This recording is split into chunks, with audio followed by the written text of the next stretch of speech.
ఎంతో మంది ఇక్కడికి పార్టీలో చేరే వాళ్ళని చూడటానికైనా అక్క వచ్చిందా ఏం చెప్తాదని వినడానికైనా వచ్చినందుకు ప్రతి అక్క చెల్లెలకు ప్రతి అన్నాతములకు మా ఈ దీంట్లో అంతా డొక్కళ్ళు గొరవలు అంతా మా అల్లుళ్ళు మా వియ్యంకులు వాళ్ళందరికీ కూడా ప్రత్యేకమైన వందనం.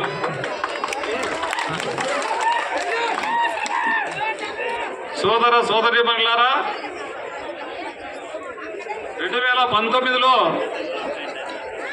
ఏ ఊరికి పోయినా తండోపతండోపులుగా కండువాలు సాలుకొచ్చేది కప్పేకి వైసీపీ పార్టీలకు చేరే వాళ్ళకి అయిపోయేది. కండువాలు వేసుకుంటే వాళ్ళు పీకేది మళ్ళీ వేసేది.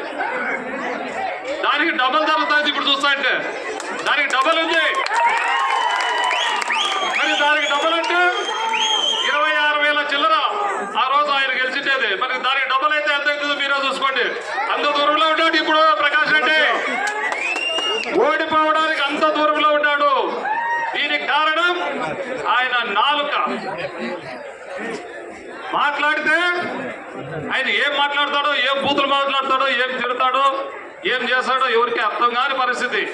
మరి సామాన్య కార్యకర్తలకే కాదు, పెద్దలుగా మేము కూడా గెలిచే వరకు మా తండ్రితో సమానం.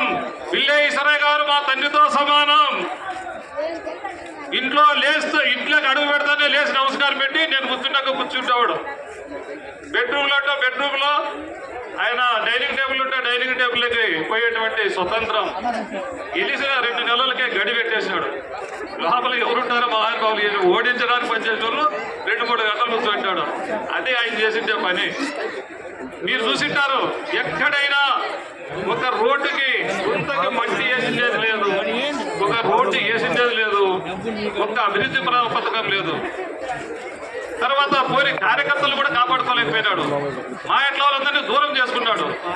మరి ఇందాక మా అల్లుడు కొండ మాట చెప్పాడు, సత్తా అంట, బీసీలంతా సత్తా. ఎన్ని ఓట్లు ఉన్నాయో తెలుసా ప్రకాష్ రెడ్డి? ఈ సత్తా ఓట్లు ఎన్ని ఉన్నాయో ఈ నియోజకవర్గంలో తెలుసా? అది చూసుకొని మాట్లాడమ్మా. నీకు ఆ రోజు బంగారం. ఈ బీసీ ఎస్సీ ఎస్టీ మైనార్టీలంతా ఆ రోజు నీకు బంగారం. ఈ రోజు నీకు సత్తా. జూన్ 4వ తారీఖు జరుగుతుంది, తెలుస్తుంది మీకు. సత్తా లేక ఇది బంగారా వజ్రం అనేది ఆ రోజు చూపిస్తాం. ఈ బీసీలంతా అత్తదిడ్డాల మాటలో మాట్లాడితే ఆ రోజు నీ టంగు కత్తిరించుకునేటువంటి పరిస్థితి 4వ తారీఖు జూన్ ఉంటుందని చెప్పి ఈ సభాముఖంగా తెలియజేస్తున్నా. ఇంకొక విషయం,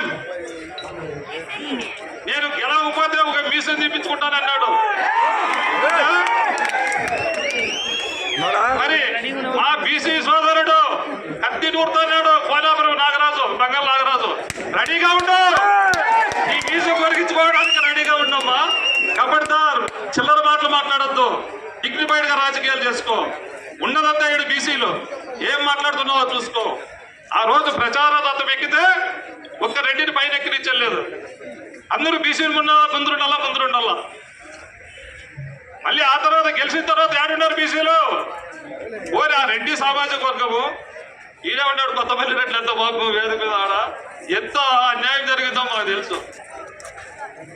డ్రామాలు ఆడాడు, డబ్బులు లేవు, ఇల్లు అమ్ముకున్నాను. అసలు ఇంక అయిపోయింది 2 సార్లు ఓడిపోయి. అంటే పాపము పాలు అమ్ముకునే రేట్లు, సేద్యం చేసే రేట్లు, క్లాత్ వ్యాపారం చేసే రేట్లు, కుప్పలు కట్టలు చచ్చిపోయే నేను చూశాను. ఎంత నష్టపోయినారో ఈ రేట్లు నేను చూశాను. ఒక్క రెడ్డి నీ కోసము ఆ రోజు గెలుపు కోసం కృషి చేసి ఖర్చు పెట్టిన రెడ్డి ఒక్కరైనా కనీసము సంతోషంగా ఉన్నారని చెప్పి తెలియజేస్తున్నా. ఈ బీసీ వర్గాలే కాదు, రూరల్ మండలము ఉన్నటువంటి రెడ్లే నీకు చూపిస్తారు. నువ్వు వాళ్ళకి ఎంత కష్టం పెట్టావో వాళ్ళే చూపిస్తారు, నీకు సరైన షాక్ ఇస్తారని చెప్పి మనం చేస్తున్నా. మరి ఈ రోజుకు ఎన్నో మంచి పథకాలు ప్రకటించాడు చంద్రబాబు నాయుడు గారు.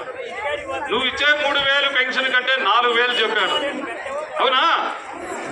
మరి మీరంతా కూడా తెలియజేయాలి ముసలికి. వాళ్ళంతా ఏదో చంద్రబాబు నాయుడు ఆయన ఇస్తాడు 3,000 గొప్ప అనుకుంటున్నాడు. మన చంద్రబాబు నాయుడు ఇచ్చేది 4,000 చేశాడు. మరి ఈ రోజు 4,000 ఇస్తానంటున్నాడు.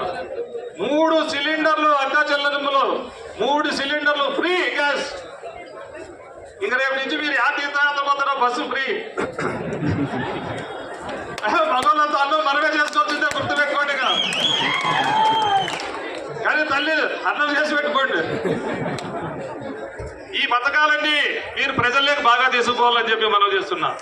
తర్వాత రైతు భరోసాలు అవి ఇవి ఇప్పుడు ఆయన బట్టన్ నొక్కుతున్నాడు, ఆడు కూర్చొని 3 నెలలు నుంచి పడలేదని చెప్పి అందరూ ఒత్తుకుంటున్నారు. బాబు యాది పోయినా చెప్తున్నారు 3 నెలలు అయిందన్నా 45 రోజులు అయిందన్నా ఆ బట్టన్ ఏమంటే చెడిపోయింది లేదని ఆయన రిపేర్ చేస్తున్నారు, పడతాలేని చెప్తున్నా. లేదంటే మా గవర్నమెంట్ వస్తుందిలే, మన గవర్నమెంట్ వస్తుంది. మన చంద్రబాబు నాయుడు చాలా టెక్నాలజీ ఉన్నటువంటి వ్యక్తి, దాన్ని అయితే కొట్టేలా ఎలా మిషన్ టెక్నాలజీ బాగా అయిందంటే డొక్కేకి ఒక శక్తి ఉంది కానీ టెక్నాలజీ పనిచేయాల. మరి చేసి చూపిస్తాము అవన్నీ.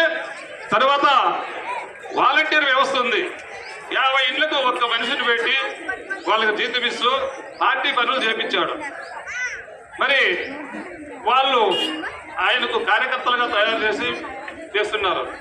ప్రతి ఊర్లోన ఇది నా సలహా, అక్కగారు కూడా ఇది నా సలహా. అక్క వాలంటీర్ వ్యవస్థలో 50 మందికి ఒక వాలంటీర్ పెట్టారు.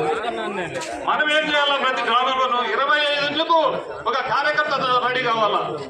ప్రతి కార్యకర్త 25 ఇండ్లు చూసుకోవాలా. మీరు ఏం చేస్తారో ఏం లేదో, అది అనుకోవచ్చు ఇంకోరో మురళినో వచ్చి మీకు కమిటీ చేసే పరిస్థితి లేదు, టైం లేదు.